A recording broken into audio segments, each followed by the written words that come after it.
Hello guys, कैसे हो आप सब। आई होप सब बढ़िया होंगे। हम आज शुरू करने जा रहे हैं eigen values and it's properties. Eigen value एक बहुत ही इंपॉर्टेंट टॉपिक है। इसका एग्ज़ाम में एक क्वेश्चन तो कम से कम मिलता ही है। तो चलिए शुरू करते हैं हमारा आज का topic eigen value. Eigen value होती क्या है, इसकी इक्वेशन क्या होती है और आइगन वैल्यू को निकालते कैसे हैं, और फिर हम करेंगे उसकी प्रॉपर्टीज़। तो आइगन वैल्यू इक्वेशन होती है, कोई मैट्रिक्स दे रखी होती है हमें, ए मैट्रिक्स दे रखी होती है, हमें उसकी क्या निकालने को कह देते हैं, आइगन वैल्यूज़ निकालने को कह देते हैं। जैसे देखिए ए एक्स कोई मैट्रिक्स है, हम उसको A X equal to lambda X ले लेते हैं, उसकी एक आइगन वैल्यू इक्वेशन बन जाती है। आइगन वैल्यू इक्वेशन हम कैसे बनाते हैं, ए कोई मैट्रिक्स दे रखी होती है, उसमें से क्या माइनस करके लैम्डा आई को माइनस कर देते हैं, तो वो हमारी क्या बन जाती है, आइगन वैल्यू इक्वेशन बन जाती है। ए माइनस लैम्डा आई वो हमारी क्या है, आइगन वैल्यू इक्वेशन है। क्लियर। ये है स्टेप नंबर फर्स्ट।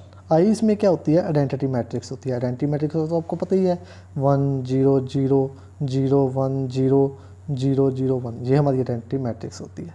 ये स्टेप नंबर 1 होता है। सेकंड स्टेप में हम क्या करते हैं, जो करैक्टरिस्टिक इक्वेशन यानी कि आइगन वैल्यू इक्वेशन होती है, उसका हम क्या कर देते हैं, डिटर्मिनेंट। जैसे ए माइनस लैम्डा आई का डिटर्मिनेंट किसके को रख देते हैं, 0 के को रख देते हैं।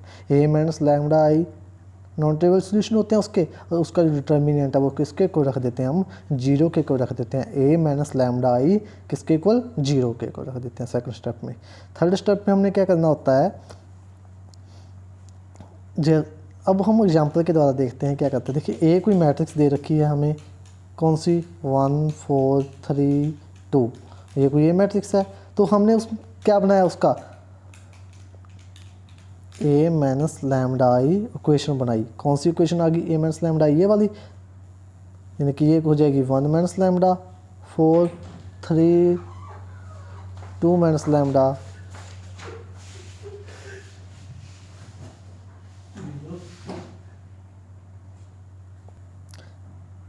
अब ए माइनस लैम्डा आई का डिटर्मिनेंट किसके को रख देंगे,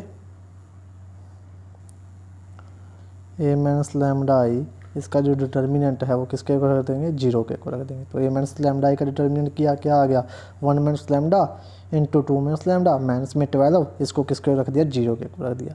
तो ये क्या बन गई, हमारी क्वाड्रेटिक बन गई, किस में, लैम्डा में। ये lambda square minus 3 lambda minus 10 is equal to 0 हमारी क्या बन गई, लैम्डा में क्वाड्रेटिक इक्वेशन बन गई। अब क्वाड्रेटिक इक्वेशन को क्या बोलते हैं, जो बनी है इसको बोलते हैं करैक्टरिस्टिक इक्वेशन या आइगन वैल्यू इक्वेशन। ठीक है, इसको क्या बोलेंगे, करैक्टरिस्टिक इक्वेशन बोलते हैं या आइगन वैल्यू इक्वेशन भी बोलते हैं। क्लियर। अब नेक्स्ट स्टेप में क्या करना है, जो क्वाड्रेटिक बनी है उसको हम सॉल्व कर लेंगे। Lambda square minus 3 lambda minus 10 equal to 0। अब इसके दो रूट आएंगे, कौन कौन से, लैम्डा माइनस 5 और lambda plus 2 is equal to 0। तो लैम्डा की यहाँ से दो वैल्यू आ गई, कौन कौन सी, 5 और -2।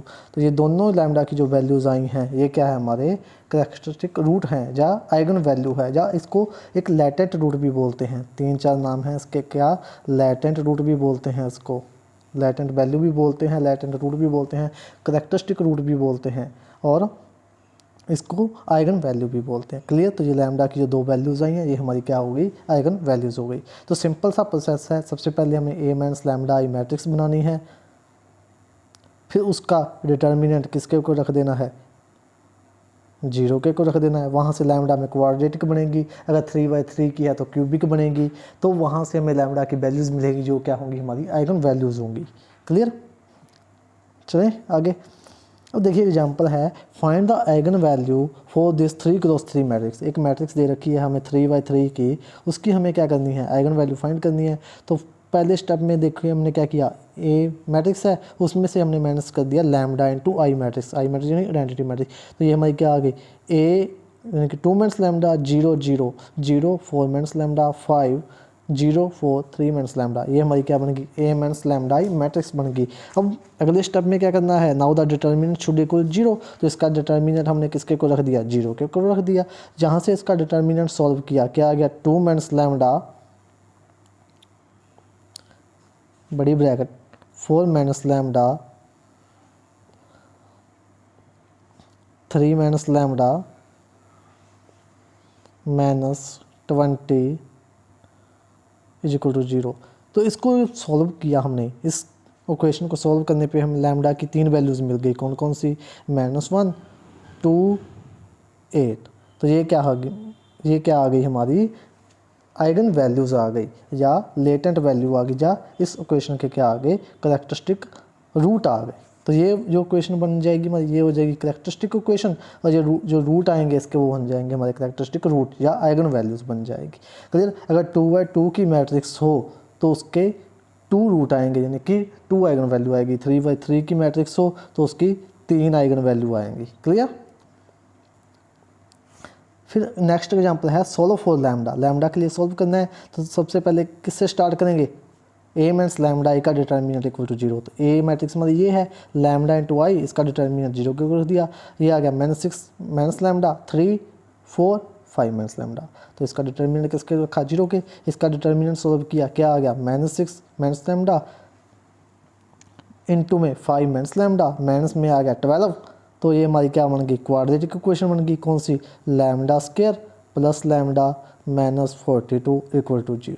अब इसको सॉल्व करेंगे तो लैम्डा की कौन सी वैल्यू आएंगी, 2 वैल्यूज़ आएंगी, कौन कौन सी, -7 और एक आ जाएगी 6। तो ये दोनों ही हमारी क्या हो जाएंगी आइगन वैल्यूज़ हो जाएगी। क्लियर।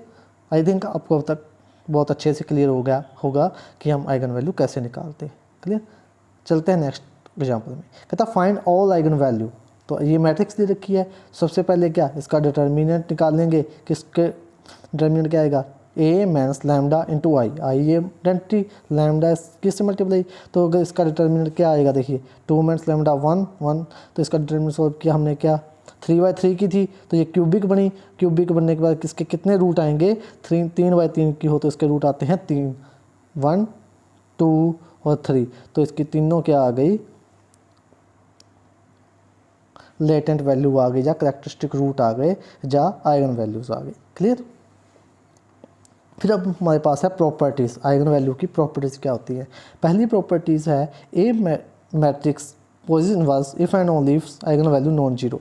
अगर कोई भी मैट्रिक्स है अगर उसकी आइगन वैल्यू उसके अगर उसकी आइगन वैल्यू नॉन जीरो होगी तभी वो मैट्रिक्स है उसका इन्वर्स एग्जिस्ट करेगा। अगर उसकी आइगन वैल्यू ही जीरो हो जाएंगी तो इसका मतलब वो मैट्रिक्स का डिटर्मिनेंट जीरो हो जाएगा। आइगन वैल्यू जीरो होने का मतलब क्या है, उस मैट्रिक्स का डिटर्मिनेंट जीरो हो जाएगा। अगर डिटर्मिनेंट हमने पिछली क्लास में किया था, अगर डिटर्मिनेंट जीरो हो जाए तो वो मैट्रिक्स सिंगुलर मैट्रिक्स बन जाएगी और सिंगुलर मैट्रिक्स का इन्वर्स है एग्जिस्ट नहीं करता। तो इसलिए अगर आइगन वैल्यू नॉन जीरो होंगी तो तभी उस मैट्रिक्स का क्या करेगा इन्वर्स एग्जिस्ट करेगा या पोजेस करेगा। क्लियर। तो ये थी फर्स्ट प्रॉपर्टी। सेकंड प्रॉपर्टी क्या है, whose eigen value lambda 1 lambda, कोई मैट्रिक्स है अगर उसकी आइगन वैल्यूज़ क्या है lambda 1 lambda 2 up to lambda n, तो उसका जो आइगन वैल्यू है उसका जो सम होगा वो ट्रेस ए के इक्वल होगा। आइगन वैल्यूज़ का जो सम होगा वो किसके इक्वल होगा, ट्रेस ए के। ट्रेस ए क्या होता है हमको पता है डायगोनल का सम। तो जो आइगन वैल्यूज़ आएंगी जितनी भी हमारी उसका जो सम होगा वो ट्रेस ए के होगा। हम पीछे वाले एग्जांपल में जाकर देखते हैं। ये देखिए आइगन वैल्यू क्या आई थी 1 2 3, तो इसका सम देखिए कितना 3।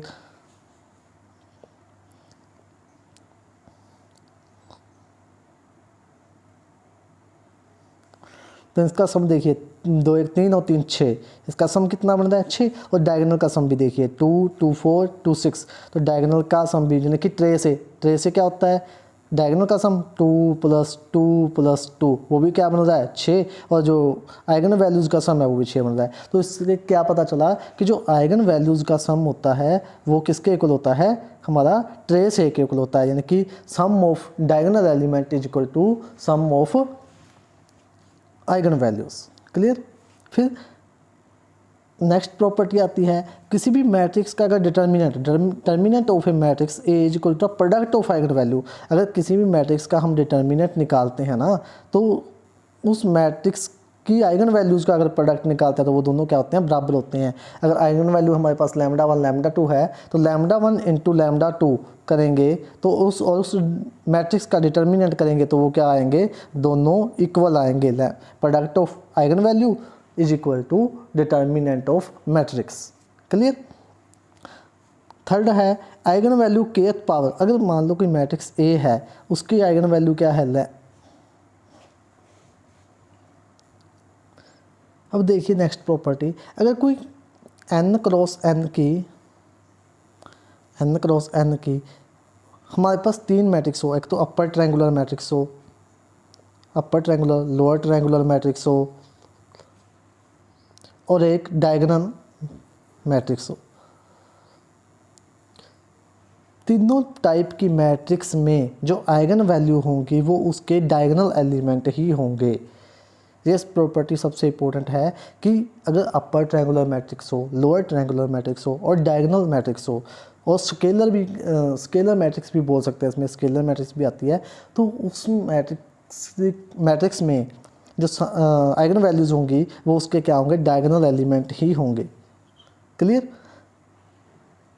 अपर ट्रायंगुलर मैट्रिक्स में, लोअर ट्रायंगुलर मैट्रिक्स में और डायगोनल मैट्रिक्स में जो आइगन वैल्यूज़ होंगी वो क्या होंगे, उसके डायगोनल एलिमेंट ही होंगे। सिर्फ हम सीधा ही लिख सकते हैं, अगर हमारे पास कोई मैट्रिक्स दी हुई है वो मैट्रिक्स हम देख लेंगे कि अपर ट्रायंगुलर बन रही है या लोअर ट्रायंगुलर बन रही है या फिर वो डायगोनल मैट्रिक्स है, तो हमें उस आइगन वैल्यू पूछी गई तो हमें उसको सॉल्व करने की जरूरत नहीं है, हम उसके सीधे डायगोनल एलिमेंट को ही आइगन वैल्यू लिख सकते हैं। क्लियर। ए स्क्वायर मैट्रिक्स नेक्स्ट प्रॉपर्टी है, अगर कोई मैट्रिक्स ए है और उसका अगर हम ट्रांसपोज करें तो दोनों की जो आइगन वैल्यू है वो सेम आएगी। अगर ए की अगर वैल्यू मैं देखूं लैम्डा है तो ए ट्रांसपोज की भी आइगन वैल्यू क्या आएगी, लैम्डा ही आएगी। अगर कि कोई मैट्रिक्स है उसकी आइगन वैल्यू और अगर उस मैट्रिक्स का ट्रांसपोज करें तो उन दोनों की आइगन वैल्यू क्या आएंगी, हमेशा सेम आएगी। Clear. The matrix A and A transpose will usually have different eigen vector. उसके आइगन वेक्टर डिफरेंट हो सकते हैं लेकिन जो उसकी आइगन वैल्यू है वो क्या आएंगी, सेम ही आएगी। चलिए नेक्स्ट ये पे, अब आइगन वैल्यूज़ और मैट्रिक्स में रिलेशन होता है एक। अगर हमारे पास कोई मैट्रिक्स है और इधर आइगन वैल्यू है, अगर किसी मैट्रिक्स की आइगन वैल्यू ए मैट्रिक्स की आइगन वैल्यू लैम्डा है तो अगर कोई मैट्रिक्स ए स्केयर है तो उसकी आइगन वैल्यू लैम्डा स्केयर हो जाएगी। यानी कि ये रीस करते हैं, अगर मैं मैट्रिक्स में का स्केयर कर रहा हूँ तो आइगन वैल्यू का भी क्या हो जाएगा, स्केयर हो जाएगा। अगर मैं मैट्रिक्स की पावर n कर रहा हूँ तो लैम्डा की पावर यानी कि आइगन वैल्यू की पावर भी n हो जाएगी। अगर कोई मैट्रिक्स ए है उसका आइगन वैल्यू क्या है, लैम्डा है, अगर मैं ए क्यूब मैट्रिक्स की आइगन वैल्यू निकालूं तो वो लैम्डा क्यूब हो जाएगी। यानी कि ये रीज करते हैं, अगर इधर क्यूब कर रहे हैं तो इधर भी क्यूब हो जाएगा, इधर n पावर कर रहे हैं तो लैम्डा की पावर भी क्या हो जाएगी, n हो जाएगी। अगर ए इनवर्स, अब ए इनवर्स का निकालना है तो लैम्डा का भी इनवर्स हो जाएगा। जब हम उसको लैम्डा इनवर्स को क्या लिख सकते हैं, 1 लैम्डा भी लिख सकते हैं। अगर ए इनवर्स ए मैट्रिक्स की लैम्डा है तो ए इनवर्स का क्या हो जाएगा, लैम्डा इनवर्स हो जाएगा, 1/लैम्डा हो जाएगा। अगर मैं किसी मैट्रिक्स में 2 जोड़ रहा हूँ, a + 2i कर रहा हूँ तो लैम्डा में भी क्या हो जाएगा, 2 ऐड हो जाएगा। क्योंकि ये रीस करते हैं।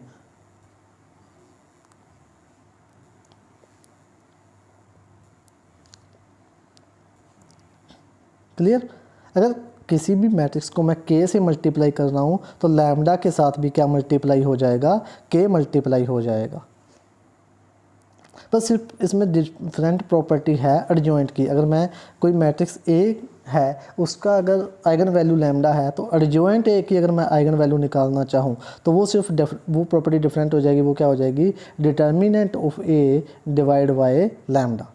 सिर्फ ये प्रॉपर्टी मेन है जो डिफरेंट है सबसे। बाकी अगर ए की अब निकालते हैं तो उसकी लैम्डा, अगर स्केयर की लैम्डा स्केयर, ए की एन कर रहे हैं तो लैम्डा एन हो जाएगी। अगर ए इनवर्स कर रहे हैं तो लैम्डा का भी इनवर्स हो जाएगा। ए में 2 जोड़ रहे हैं तो लैम्डा में भी 2 ऐड हो जाएगा। अगर ए को मल्टीप्लाई कर रहे हैं के से तो लैम्डा अभी के से मल्टीप्लाई हो जाएगा। सिर्फ प्रॉपर्टी अलग है, कौन सी है, एडजॉइंट ए की। एडजॉइंट ए का डिटर्मिनेंट एडजॉइंट ए की अगर वैल्यू निकालते हैं तो वो हो जाएगी, पहले उस मैट्रिक्स का डिटर्मिनेंट निकालना पड़ेगा और उसको डिवाइड करना पड़ेगा लैम्डा से, यानी कि उस मैट्रिक्स की आइगन वैल्यू से, तो वो हमारी एडजॉइंट ए की आइगन वैल्यूज आ जाएंगी।